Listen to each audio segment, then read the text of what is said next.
All right, we are diving into a document that, if it's real, completely flips the script on, well, on everything we think we know. It's supposedly the final testimony from a U.S. Army nurse who says she was there, and she interviewed the only survivor of the 1947 Roswell crash. Let's see what she had to say. And really, this is the question that kicks the whole thing off. What if the biggest secret imaginable wasn't locked away in some government vault, but was held in the memory of just one person, someone sworn to silence for 60 long years? So, who was this person at the heart of this incredible story? Let's get into it and meet the source. Now, this quote, it's pretty chilling when you hear the backstory. When the editor of this document first tried to contact a woman named Matilda MacElroy, this was her response. She made it crystal clear that talking about what she saw wasn't just frowned upon, it was a matter of life and death. And this timeline, wow, it really puts the sheer scale of that silence into perspective. 60 years. 60 years passed between the crash at Roswell and the moment Matilda finally decided to mail her story.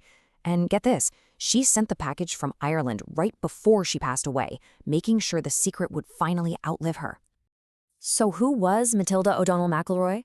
Well, according to her letter, she was a flight nurse with the 509th Bomb Group at Roswell, which put her in exactly the right place at the right time. She claimed she was personally escorted to the crash site by a counterintelligence officer and saw it all, the wreckage, the bodies. But honestly, the most chilling detail? Her claim that her very identity, her entire service record, was scrubbed, completely wiped, turning her into a ghost in the system. Okay, so what was in the package she sent after all that time? This is where the story shifts from a fascinating historical mystery to, well, something truly out of this world. We're talking about a direct line of communication with a survivor of the crash. At the very heart of this document are the interview transcripts. Matilda claimed she had a unique ability. She could communicate telepathically with the surviving alien. This, she says, made her the one and only go-between. The being she spoke with was an officer, a pilot, and an engineer named Air. Now, early on, Errol introduces this absolutely radical concept, the ISB. Think of it as the core of what you are, what we might call a soul or a spirit. According to Errol, we are all ISBs. We aren't our bodies, we are immortal beings who inhabit them, kind of like a driver in a car. And this isn't just about aliens, it's supposedly true for every single one of us. And Errol wasn't just some lost tourist. Oh no. She was part of something called the Domain, a civilization so ancient and enormous, the document literally calls it a space opera. Their mission is pretty straightforward: expand the empire. And it turns out, Earth just happens to be a little piece of real estate sitting right on one of their expansion routes. And this brings us to the absolute core of the document, the single most shocking revelation. If the Domain is this powerful and Earth is on their map, why haven't they just shown up? It's the question everybody asks, right? If you're real, why the big secret? Why not just land on the White House lawn and say hello? Matilda apparently asked Ariel this exact same question, and the answer she got, well, it changes everything. Ariel's response is just pure shock. To her, the idea of landing on Earth is completely insane, and the reason why is the document's biggest bombshell. Earth isn't just another planet, it's a prison. Let's just let that sink in for a second. According to this testimony, our home, our entire world, was designed to be a cosmic jail.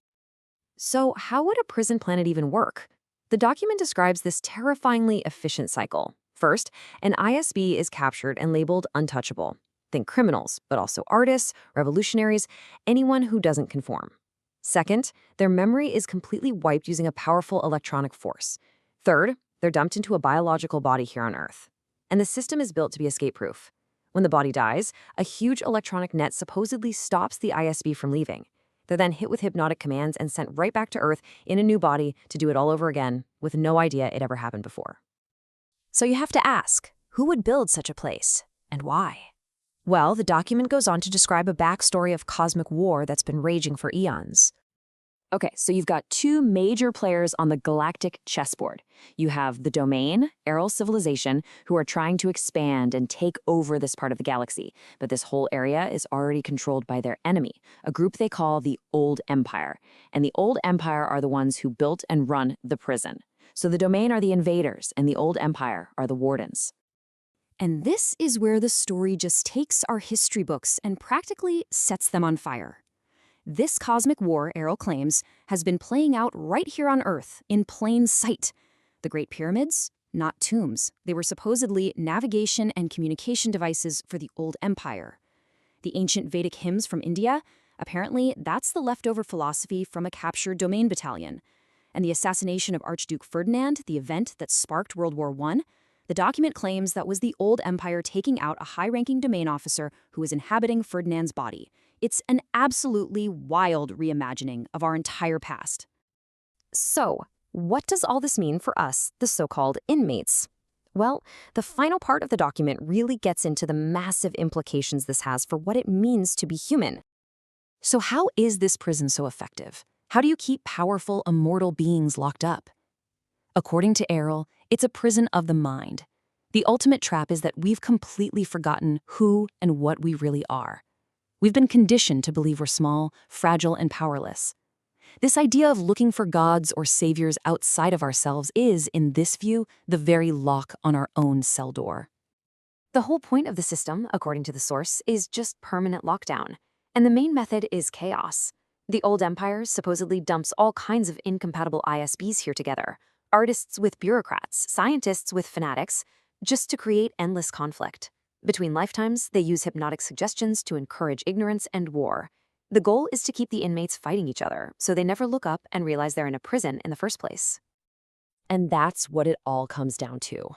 The Roswell nurse's secret leaves us with this one huge provocative question. It paints a picture of our reality as a prison designed to make us forget our own divinity. So it forces you to wonder, if that amnesia was suddenly lifted, who would you discover you really are?